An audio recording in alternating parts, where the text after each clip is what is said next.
હાલો તો મસ્ત ભરથું બનાવવાનું છે। આપણે તાપ કરી દીધો છે। એમાં આપણે અહીંયા રીંગણા મૂકી દીધા છે કરવા।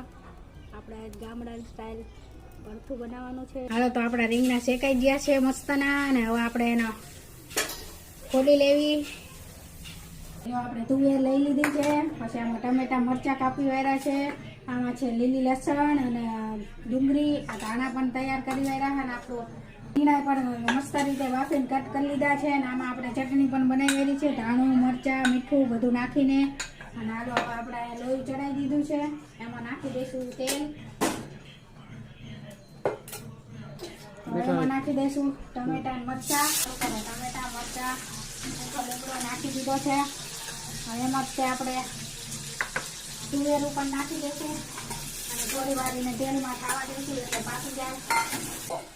હાલો ડુંગળી ને તુવેર ને બધું નાખી દીધું, એને આપણે હવે ચટણી બનાવી હતી ને ચટણી આમાં નાખી દઈશું, અને એને પણ સારી રીતે મિક્સ કરી દઈશું।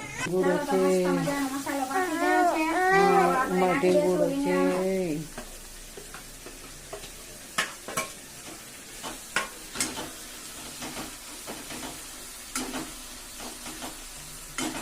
મજાનું બનીને તૈયાર થઈ ગયું છે।